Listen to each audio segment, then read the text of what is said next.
Good morning. आज हम पढ़ेंगे standard 5 English medium subject Gujarati निकालो पेज नंबर 49 चैप्टर 9 कदर।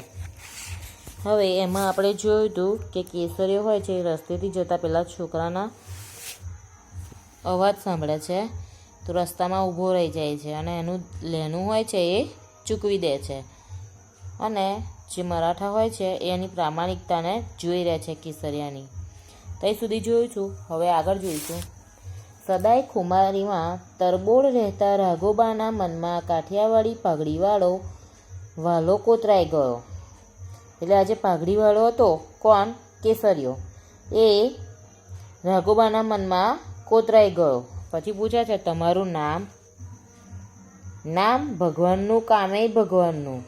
એ શું જવાબ આલે છે? પેલા રાઘોબા પૂછે છે કે તમારું નામ શું છે?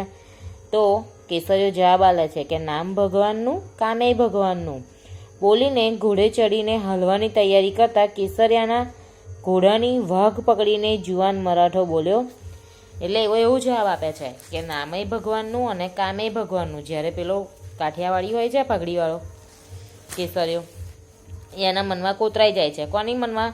રાઘોબાના મનમાં। તો એ પૂછે છે કેસરિયાને કે તમારું નામ શું છે? તો એ એવું કહે છે કે નામે ભગવાનનું અને કામે ભગવાનનું। એવું બોલીને ઘોડે ચડીને નીકળવાની તૈયારી કરે છે।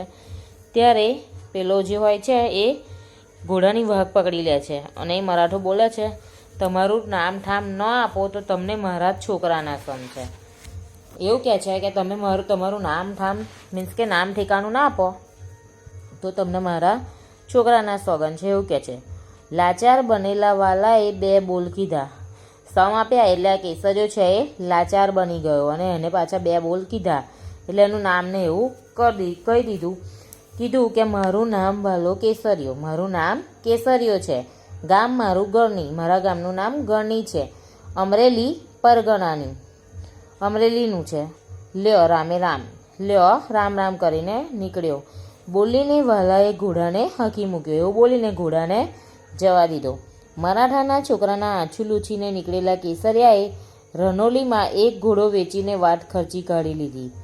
હવે એમ મરાઠાના છોકરાના આંછું લૂછ્યા એને કેમ કે એની જોડે 500 રૂપિયા હતા। 500 રૂપિયા દેવું પેલા મરાઠાના છોકરાને ચૂકવી દીધું અને એના આંસુ લૂછ્યા એટલે એની જોડે શું રહ્યું?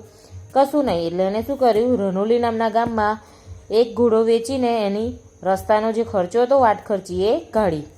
વાત ઉપર 1.5 દાયકો ઘર થોલિયા ખાઈ ગયો। એ વાત ઉપર 1.5 દાયકો ઘર થોલિયા ખાઈ ગયો।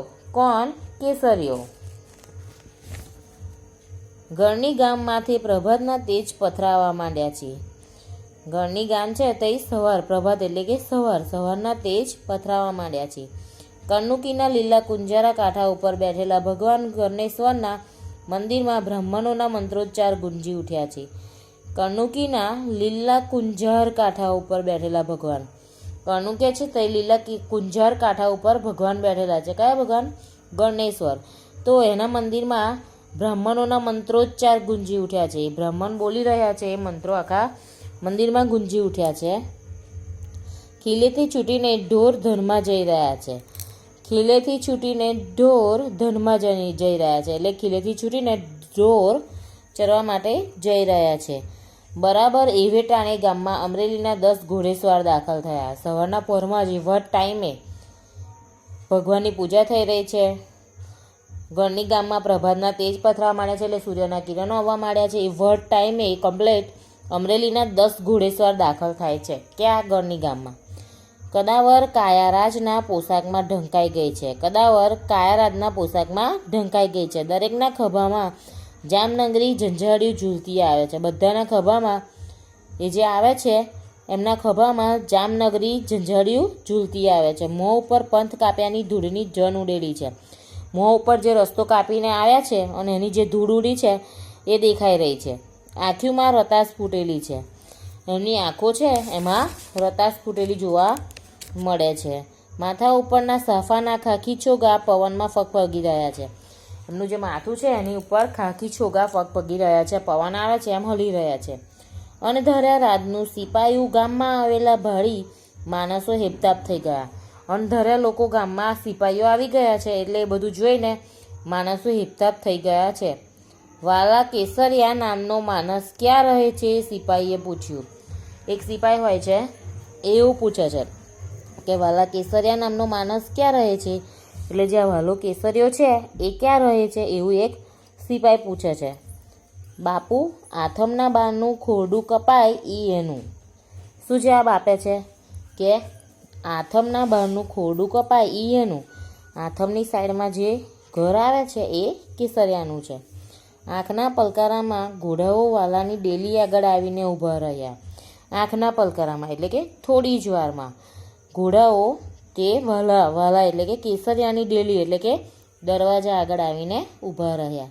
પગ પછાડતા અરબી ઘોડા ઉપર આરૂઢ થયેલા અસવારના સરદારે ડણક લીધી. વાલા કેસરિયા. પગ પછાડતા એક અરબી ઘોડા ઉપર આરૂઢ થયેલા અસવાર. અરબી ઘોડા ઉપર એક ભયા હતો જે સિપાઈ, એને પગ પછાડતા જ એ ઘોડા ઉપર અસવાર હતો એને ડણક લીધી એટલે કે બોલ્યો વાલા કેસરિયા એવો સાદ કરે છે. દી ઉગ્યામાં અજાનો સાદ સંભળાયો. દી ઉગ્યામાં એટલે કે સવાર થતાં જ અજાન્યો એટલે ના સાંભળ્યો હોય તેવો, સાદ એટલે કે અવાજ, એટલે સવાર ઉગતાની સાથે જ અજાનો અવાજ સંભળાયો. પણ દાંતન પાણી પરવારી ઓસરીની કોરે બેસી ભગવાન સૂરજની સ્તુતિ કરવા વાલાએ જવાબ ન દીધો. પણ દાંતન પાણી પરવારી ઓસરીની કોરે બેસી ભગવાનની સૂરજની સ્તુતિ કરતા એટલે આજે કેસરીયો હતો એ શું કરતો હતો? દાંતન પાણી પરવારી ગયો હતો અને ઓસરીની કોરે ભગવાન હતા, ભગવાનની સ્તુતિ કરતો હતો એટલે એને જવાબ આપ્યો નહીં. ત્યાં તો બીજો સાદ સંભળાયો. એક સાદમાં એને આન્સર આપ્યો નહીં એટલે એટલી વારમાં બીજો સાદ સંભળાયો, બીજો અવાજ આવ્યો. વાલા ઘર મેં હે એટલે બીજો સિપાહી બોલે છે કે વાલા ઘર મેં હે. એક અસાદમાં જવાબ નથી આપતો તો સેકન્ડ સાદ આપે છે.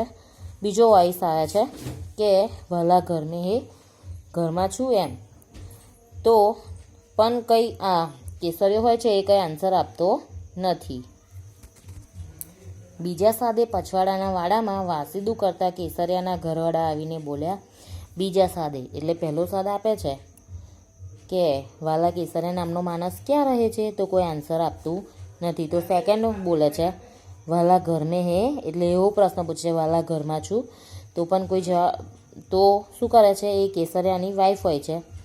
બીજા સાદે પછવાડાના વાડામાં વાસીદું કરતા કેસરિયાના ઘરવાળા આવીને બોલ્યા એટલે બીજો સાદ પડે છે ત્યારે જ પછવાડામાં વાસીદું કરતા હોય છે. તો એ કેસરિયાના ઘરવાળા આવીને બોલે છે તો ઘરમાં. શું કહે છે તો ઘરમાં. પણ રાજના સિપાહીઓને જોઈને આઈ જરા વિચારમાં પડી ગયા. પણ રાજના સિપાહીઓ એમને જોઈને જરા વિચારમાં પડી જાય છે.